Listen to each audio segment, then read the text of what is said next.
بسم اللہ الرحمن الرحیم۔ شروع کرتا ہوں اللہ کے نام سے جو بڑا مہربان نہایت رحم والا ہے۔ میرے پیارے محترم سامعین کرام، ہم آپ کو اسلامک اردو کے ڈبلیو کی جانب سے خوش آمدید کہتے ہیں۔ محترم سامعین کرام، آج کا موضوع یہ ہے کہ حضرت صالح علیہ السلام کی اونٹنی کا واقعہ اور معجزات کرامات کی حقیقت کیا ہیں۔ السلام علیکم ورحمۃ اللہ وبرکاتہ۔ حضرت صالح علیہ السلام کی قوم کا ذکر ہے جو ہجر کے علاقہ میں آباد تھی، اور ہجر کا علاقہ تبوک اور خیبر کے درمیان سعودیہ میں واقع ہے۔ اللہ تعالیٰ کا ارشاد ہے وَإِلَىٰ ثَمُودَ أَخَاهُمْ صَالِحًا، اور قوم سمود کی طرف ان کے بھائی کو بھیجا گیا۔ محترم سمعین کرام، تفسیروں میں لکھا ہوا ہے کہ قوم اکٹھی ہو کر حضرت صالح علیہ السلام کے پاس تشریف لائی اور کہنے لگی کہ ہم تیری بات مان لیں گے اگر آپ ہمارا مطالبہ پورا کر دیں، اور ہمارے مطالبہ یہ ہے کہ ہم جس چٹان پر ہاتھ رکھیں وہ پھٹ جائے اور اس میں سے اونٹنی نکلے، اور بعض مفسرین نے یہ بھی لکھا ہے کہ بچہ بھی ساتھ ہو۔ محترم سامعین کرام، معجزہ اور کرامت کی حقیقت کیا ہے؟ معجزے رب تعالی کی طرف سے اختیارات ہوتے ہیں اور پیغمبر کو اختیار نہیں ہوتا۔ سورہ عنکبوت میں اللہ تعالی نے ارشاد فرمایا انما الآیات عند اللہ، پختہ بات ہے، پکی بات ہے، وہ معجزے تو سب خدا تعالی کے قبضہ میں ہیں۔ اللہ تعالی پیغمبروں کے ہاتھ پر ظاہر فرماتے ہیں، اسی طرح کرامات بھی اللہ تعالی کا فعل ہوتی ہے، ولی کو اس پر اختیار نہیں ہوتا۔ اللہ تعالی ولی کے ہاتھ پر ظاہر فرماتے ہیں اور ان کی بزرگی ظاہر کرنے کے لیے وہ کرامات سامنے آتی ہیں۔ محترم سامعین کرام، حضرت صالح علیہ السلام نے فرمایا یہ کام تو رب تعالی کا ہے، لیکن اگر رب تعالی میری تصدیق کے لیے ایسا کر دے کہ جس چٹان پر تم ہاتھ رکھو اس سے اونٹنی نکل آئے گی تو پھر مان جاؤ گے؟ کہنے لگے کیوں نہیں مانیں گے، ہم آپ کے رب پر اور آپ پر ایمان لے آئیں گے۔ چنانچہ انہوں نے خود وقت مقرر کیا اور ہجر شہر میں اس کا ڈھنڈورا پینٹا اور مذاق کیا، اور مذاق کرتے ہوئے کہنے لگے آج چٹان سے اونٹنی نکلے گی۔ خوب منادی کی، اعلانات کرائے گئے، مردوں نے اور عورتوں نے، بچے بھنگڑے ڈالتے ہوئے، تمسخر اڑاتے ہوئے، مذاق کرتے ہوئے اکٹھے ہو گئے۔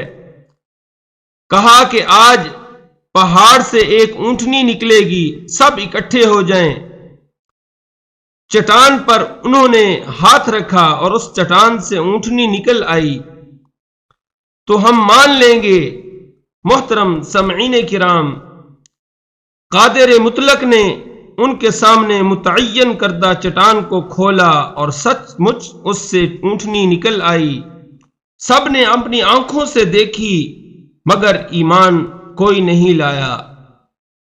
اللہ تعالی قرآن پاک میں فرماتا ہے قد جاءکم بینۃ من ربکم، تحقیق آ چکی تمہارے پاس واضح نشانی تمہارے رب کی طرف سے۔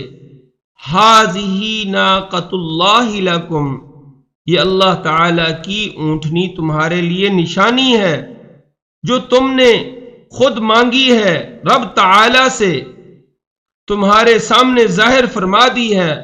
فذروھا تأکل فی ارض اللہ، بس چھوڑ دو اس کو، نہ چھیڑنا۔ تأکل فی ارض اللہ، وہ کھائے اللہ تعالی کی زمین میں۔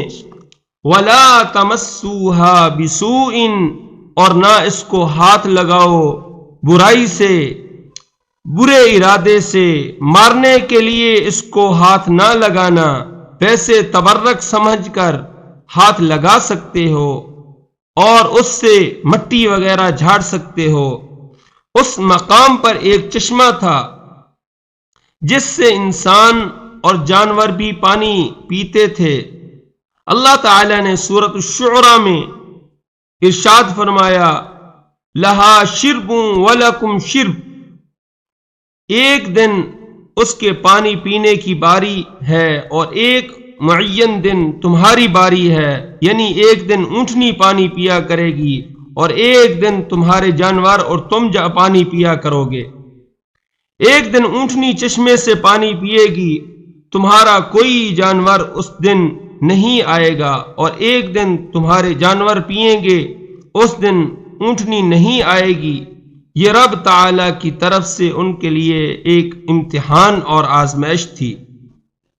محترم سامعین کرام، مفسرین نے لکھا ہے کہ ایک بڑی اوباش قسم کی عورت تھی جس کا نام عنیزہ بنت غنم تھا۔ اس کی 9 عمر لڑکیاں تھیں اور اس کے پاس جانور بہت زیادہ تھے، گائیں تھیں، بکریاں تھیں، بھیڑیں تھیں، اونٹ۔ کنویں پر پانی پلاتے ہوئے اس کو بڑی پریشانی اٹھانی پڑتی تھی، کیونکہ ایک دن تو اونٹنی کی باری ہوتی اور دوسرے دن تمام لوگوں اور ان کے جانوروں کی باری ہوتی تھی۔ محترم سامعین کرام، حجر شہر میں 9 گنڈے رہتے تھے جن کا سورۃ نمل میں ذکر آیا ہے، وَمَا كَانَ 9 رَهْطٍ، اور فرمایا کہ شہر میں 9 شخص یفسدون فی الارض، جو فساد کرتے تھے زمین میں، ولا یصلحون، اور نہیں اصلاح کرتے تھے۔ اس عورت نے ان بدمعاشوں سے رابطہ کیا اور ان سے کہا کہ میرے جانور پانی پینے کے لیے جاتے ہیں، ایک دن پانی پیتے ہیں اور بعض جانور کی باری بھی نہیں آتی، اور یہ سارے پریشانی صالح علیہ السلام کی اونٹنی کی وجہ سے ہے۔ محترم سامعین کرام، اگر تم اونٹنی کا خاتمہ کرو تو تم میری جس لڑکی کی طرف اشارہ کرو گے اس کے ساتھ تمہارا نکاح کر دوں گا۔ گنڈوں کو اور کیا چاہیے تھا، ان کے سرغنا قدر، یعنی جو بڑا جو تھا ان کا گنڈا تھا، کہا کہ صرف اونٹنی کو الگ کرنے سے مسئلہ حل نہیں ہوگا، پہلے حضرت صالح علیہ السلام کو بما اہل و عیال ختم کرتے ہیں، پھر اونٹنی کو ختم کر دیں گے۔ اللہ تعالی نے فرمایا، قالوا، کہا انہوں نے، تقاسموا باللہ، قسم کھاؤ اللہ کے نام کی، لنبیتنہ واہلہ، کہ ہم رات کے وقت صالح علیہ السلام اور ان کے گھر والوں کو حملہ کر کے ہلاک کر دیں گے۔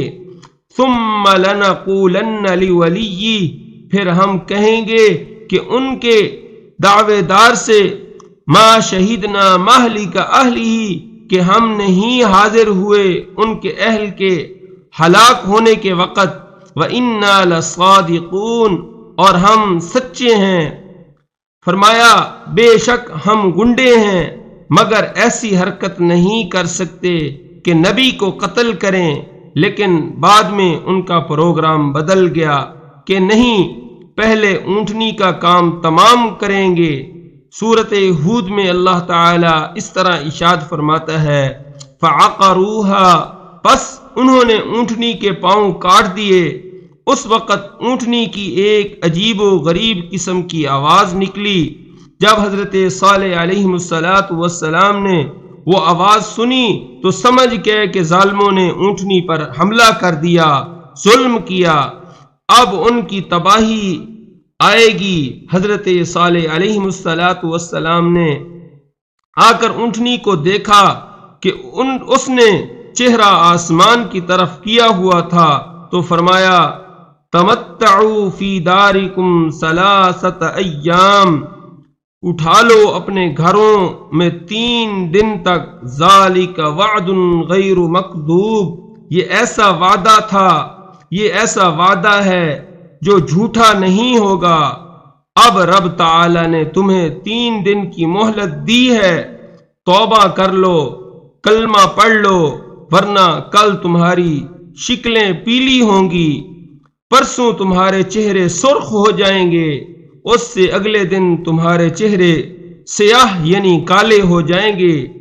علامتیں بھی ساری بتلا دیں، اسی طرح سارا مرحلہ بھی گزر گیا، مگر وہ لوگ ٹس سے مس نہیں ہوئے۔ اللہ تعالی کرے کسی کے اندر ضد اور ہٹ دھرمی نہ آئے۔ اور اس کے بعد اللہ تعالی فرماتے ہیں فَيَأْخُذَكُمْ عَذَابُ يَوْمٍ عَلِيمٍ، پس پکڑے گا تم کو دردناک عذاب میں۔ محترم سامعین کرام، جب انہوں نے اونٹنی کو ذبح کر دیا، قتل کر دیا، پھر اللہ تعالی کا ان کے اوپر عذاب آ گیا۔ امید ہے آج کی ہماری یہ ویڈیو آپ کو پسند آئی ہوگی، اور ہمارے چینل اسلامک اردو KW کو سبسکرائب کر دیں اور ویڈیو کو لائک کر دیں۔ وآخر دعوانا ان الحمد للہ رب العالمین۔